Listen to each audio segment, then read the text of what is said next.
Willkommen zurück auf meinem Kanal Was tun, Herr Ingenieur. Heute habe ich mal vor, das Labor-Update auf meine richtige Fritzbox aufzuspielen. Also das ist mein Live-System. Ich benutze mal jetzt das Labor-Update. Weil in der letzten Version haben sie geschrieben, dass sie endlich was am DSL verbessert haben. Wollen wir mal sehen. Wir haben ja lange darüber geredet, was da alles so Neues ist, und es ist jetzt schon wieder ein neues Update rausgekommen. Und bei dem allerneuesten Update habe ich jetzt Hoffnung, dass mein Fehler mit den Verbindungsabbrüchen endlich beseitigt wurde. Jedenfalls steht das in der Beschreibung dabei, dass sie da was geändert haben. So, wie geht das? Also als allererstes geht man mal auf fritz.com. Also früher ist man auf avm.com gegangen, aber das gibt es nicht mehr. Also jetzt fritz.com, ohne www übrigens. Und dann auf Labor. Und hier ist meine Box erwähnt, das ist die 7590. Aber sie sind sehr fleißig und haben an allen möglichen Boxen schon gearbeitet. Inzwischen ist es die Version 8.10. Die offizielle Release-Version von meiner Box ist die 8.03. Also schon eine ganze Menge passiert. Ja, okay, dann gehen wir jetzt mal hier hin und gucken uns das an. Leider ist es nicht so ganz gut erklärt, was jetzt wohl wie wo neu ist. Aber wenn man die Detailbeschreibung liest, dann steht da eben, dass das für mein Modell jedenfalls was Neues ist. Und die ist vom 30.05., also heute haben wir den 5.06., also ist wirklich brandaktuell, knapp eine Woche alt. Ja, und dann geht man einfach hier auf Download, stimmt dem zu, dass das also eine Laborversion ist, die man da downloaden möchte, und dann drückt man auf Download starten und lädt die runter. Das ist eine ZIP-Datei, die da drin ist, die packe ich dann mal aus. Und dann würde ich mit euch zusammen die auf meiner Box installieren. Ich habe hier jetzt nochmal die Datei geöffnet über die aktuellen Änderungen. Wie gesagt, das ist alles ein bisschen so ineinander geschrieben. Also hier wird viel bla bla bla, und dann kommt hier unten oder eher mittendrin kommen dann die Änderungen, die jetzt neu sind. Und dieser Punkt, der interessiert mich da ganz besonders. Also behoben, das heißt, behoben ist ja immer ein Bugfix. Da wurde was echt geändert, und dann mögliche Verluste der Internetverbindung nach Update bei Autodetect an alten ADSL-Anschlüssen. Ich weiß nicht, ob ich einen alten ADSL-Anschluss habe, aber wie gesagt, das war ja immer ein Problem. Außerdem wollen wir mal gucken, was da alles so ist in der neuen Version. Vielleicht ist das eine oder andere ja schon sichtbar und sind nicht nur irgendwelche Bugfixes. Okay, was auch interessant ist, Vorbereitung umfangreicher Neuerungen und Verbesserungen für den Online-Monitor. Na, da sind wir mal gespannt. Und eine Verbesserung bei der Diagnose TR064. Ich glaube, das ist dieser Faxstandard. Na gut, okay, dann wollen wir mal. Ne? Und da bin ich wieder. Ich habe jetzt mich in die Box eingeloggt, und dann seht ihr hier, ich habe die Version 8.03. Und das geht alles hier ganz am Ende vom Menü auf den Punkt Update. Und normalerweise würde man ja jetzt hier ein Auto-Update starten, aber das geht noch nicht. Ne? Es gibt noch kein offizielles Release. Aber es gibt auch immer die Funktion Fritz OS Datei Update. Und hier warnte einen nochmal, man soll unbedingt nochmal ein Update, eine Backup machen von seiner Konfiguration. Das habe ich gemacht. Und dann kann man hier durchsuchen, die Datei durchsuchen, die man da installieren will. So, und da ist dann nimmt man das Image. Die sind ganz lieb und legen auch immer den Recovery gleich mit. Das heißt, wenn alles schief geht, kann ich die Box direkt auf die vorherige Version, die 8.03, recovern. Also braucht man gar keine Angst haben. So, und jetzt würde ich sagen, jetzt drücken wir mal auf Update starten, und dann gucken wir mal, ob das ohne Probleme durchläuft. Also die Spannung steigt, Trommelwirbel, und starten. So, ich werde das Video jetzt mal schneller spulen, dann müsst ihr das nicht abwarten. Das ist ja sonst nervig.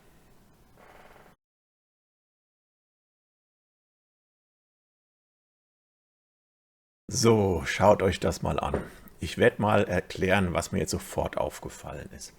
Also als allererstes das Wichtigste, ich habe mir mal die DSL-Version vorher gescreenshottet. Also das war die vor dem Update, und das ist die nach dem Update. Also hier hinten hat sich tatsächlich was getan von der 112 auf die 116. Also habe ich eine gewisse Hoffnung, dass diese Abstürze etwas seltener werden. Okay. Dann wollte ich euch noch was zeigen, und zwar ist das hier Beim Online-Monitor, wenn man da auf Online-Zähler geht, dann haben die hier so eine zusätzliche Statistik. Ich weiß nicht, warum die das hier hingepackt haben, weil das würde ich eher bei Ausfällen oder Systemdiagnose oder so suchen. Aber na gut, haben sie es hier hingepackt. Und zwar die Neuverbindungen, die sie da haben. Und da seht ihr mal, wie das bei mir ausgesehen hat. Im aktuellen Monat und im Vormonat. Ne? Das sind alles Ausfälle. Gut, jetzt gestern, ne, das ist klar. Neuverbindung, ich habe ja ein Update gemacht. Ne? Aber ja, das war früher alles immer null. Da gab es keine Neuverbindungen. Und da haben sie ja dran rumgebastelt, dass man jetzt hier, wenn man da Tarifänderungen macht, dass das dann hier wieder übernommen wird. Ja gut, dann ist noch etwas. Ich denke mal, das ist ein Fehler. Also hier ist ja diese Statistik und wenn man dann hier hingeht, da kann man das gar nicht ganz lesen. Da unten Summe. Ich lese da nichts. Also wenn man die Maus ganz nach oben nimmt, dann geht das weg. Hier, also gerade eben. Ich weiß nicht, ob da noch mehr steht. Nee, eigentlich soll das so aussehen. Summe und dann 47 Kilobit. Und hier ist noch schlimmer. Also wenn dann so ein hoher Balken ist, kann man ein bisschen länger. Hallo. Gut, also ich würde mal sagen, das ist ein Bug, ne? Da müssen sie nochmal ran hier. So kann man damit nicht viel anfangen. Das müssen sie irgendwie über die Maus machen. Okay, das war das eine. Dann, was mir noch aufgefallen ist, bei Filtern, das hat sich ja total geändert. Und zwar Priorisierung. Früher waren das ja so einzelne Abschnitte und dann konnte man das wählen. Was auch ein bisschen komisch ist, der geht nicht mehr an den Anfang der Seite. Ich muss immer wieder hier so hochziehen, damit ich überhaupt sehe, was da am Anfang da ist. Der springt dann irgendwie in die Mitte, irgendwo da, wo ein Button ist oder was, ich weiß auch nicht. Also ich habe das ja frisch angeklickt und dann springt er da mitten rein. Das sieht auch noch ein bisschen buggy aus. Ja, und wenn man jetzt hier guckt, priorisierte Anwendungen, dann ist das jetzt so sortiert. Also es gibt jetzt diese 3 Kategorien, die sind ja früher in so Fenstern gewesen. Und das sind jetzt so einzelne Abschnitte hier. Und bei den Listen ist es so ähnlich. Da muss man dann hier drauf drücken, erlaubte und gesperrte und globale Filtereinstellungen. Das hat sich ja komplett geändert zu dem, was früher war. Mal gucken, ob man damit besser klarkommt. Außerdem gibt es noch einen Direktlink zu einem Laborfeedback. Das hatten sie ja auch geschrieben, dass sie das neu machen. Und da kann man jetzt neben dem normalen Feedback auch noch hier ein Laborfeedback geben. Da gibt man seine Box ein, da ist schon meine voreingestellt, sagt dann weiter, welche Version man da hat, sagt dann weiter und dann kann man hier Verbesserungsvorschläge machen. Naja, werde ich vielleicht das eine oder andere mal zusammentragen und da mal was eintragen. Ist ja immer mal gut. Vielleicht fügen sie es noch dazu. Noch ist ja nicht das offizielle Release da. So, ich bin hier in den Filterlisten für gesperrte Internetseiten. Das haben sie leider eher schlechter gemacht, finde ich. Verschlimmbessert, kann man sagen. Also das sind ja so Listen, wo man so riesige Mengen an Servern einträgt, die irgendwie gesperrt sein sollen. Und wenn man das jetzt hier machen will, dann hat man hier so ein mega großes Feld. Und wenn ich jetzt hier so eine ganze Liste reinpasten würde, das sieht ja schlimm aus. Ich weiß nicht, ob man da Kommas setzen muss oder ob da irgendwelche Trennzeichen nötig sind oder ob es einfach reicht, da ein Leerzeichen zu machen. Funktionieren tut es irgendwie gar nicht. Wenn ich jetzt auf Übernehmen klicke, dauert es eine Weile, aber er fügt die da gar nicht dazu. Also die kommen hier nicht dazu. Das waren welche. Die sind hier. Nein, die sind nicht dabei. Ja. Außerdem ist die Seite auch so ein bisschen sonderbar, wenn ihr hier mal hier hinguckt. Hier unten. Sobald man hier scrollt, geht das hier so phantommäßig weiter. Obwohl da die Seite eigentlich aufhört. Ist bestimmt auch nicht so gedacht. Naja, gut. Das sind alles so Kleinigkeiten, aber ja, wie soll ich denn hier eine riesige Liste mit 500 Einträgen hier reinpasten in das Ding?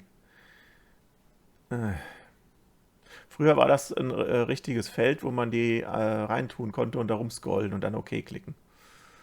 Ich weiß auch nicht, ob er jetzt irgendwie eine Maximalbegrenzung von 500 hat. Er sagt auch nichts. Also ich habe ja wie gesagt jetzt hier schon, das sind jetzt 500 Einträge. Jetzt füge ich nochmal dazu, das sind immer so 20, die ich da habe. Und zack, und jetzt nix. Ja, also da war früher so eine Abfrage, dass er gesagt hat, die 500 sind voll. Es geht nicht mehr. Ja, jetzt macht er hier einfach gar nichts. Naja, gut, okay. Schreibe ich mal auf. Dann ist mir hier noch was Nettes aufgefallen, und zwar bei den Sperrlisten gibt es jetzt ein Häkchen, das heißt zusätzliche IP-Sperrlisten von AVM verwenden. Ich weiß nicht, ob es das früher schon gab. Ist mir jedenfalls nicht aufgefallen. Abgesehen davon heißen die ja jetzt gar nicht mehr AVM, also vielleicht ist es doch noch ein alter Häkchen, das ich persönlich nie gesehen habe. Aber da geht es wohl um Listen, die AVM selbst angelegt hat von unberechtigten Login-Versuchen auf Fritzbox-Geräten. Ja, da haben die wohl selber Listen angelegt und die sind das dann hier. Also wie gesagt, ich kenne das nicht. Ihr könnt ja nochmal schreiben, ob einer von euch das schon mal gesehen hat. Ansonsten ist es eh falsch, weil die heißen nicht mehr AVM. Da müssen sie sowieso nochmal ändern. Die heißen ja jetzt Fritz. So, und jetzt bevor noch einer sagt, hier, ich hätte ja einfach nur das Fenster ganz nach oben scrollen müssen. Ich kann euch ja mal zeigen hier so, wie das hier aussieht. Der scrollt dann immer von alleine wieder da hoch. Also es ist völlig egal, ob man das Fenster hier bis ganz nach unten scrollt oder so. Man sieht da unten, jetzt geht's, aber er scrollt selber, ja. So geht's einigermaßen, aber richtig gut ist es immer noch nicht. Auch wenn das Fenster hier so halb noch zu sehen ist da unten. Und beim Vollbild geht es natürlich auch nur, ja, kurz. Aber es ist nicht gut, ne? Also so geht's gerade so. Aber wenn ihr da auf den Balken guckt, dann seht ihr, das bewegt sich. Und jetzt schon wieder vorbei. Jetzt ist er von allein nach unten gerollt. Hier rutscht immer weiter nach unten. Ja gut, das sind so kleine Bugs. Ich kenne das, wenn man sowas programmiert. Das ist echt schwierig da mit diesen Overlay-Geschichten. Das ist so viel Dynamik, das hängt auch sehr vom Browser ab, wie der das genau interpretiert. Naja gut, aber wenn sie sowas machen, ne, da müssen wir halt gucken, dass das halbwegs funktioniert überall. Und zum Schluss habe ich spaßeshalber nochmal Edge genommen, damit mal ein anderer Browser, aber das ist so ähnlich. Das Problem bleibt. Ja, er ruckelt da rum und wenn man das hier so hat, zeigt er dann, ja, ist schon ein bisschen besser, aber es ist nicht gut. Ne? Irgendwie versuchen sie die Höhe hier anhand dieser Balken zu rechnen und daher kommt das. Also er scrollt von alleine nach oben und nach unten. Ich mache hier nichts am Mausrad oder so, das macht er. Ja, ne? Kleiner Grafikbug.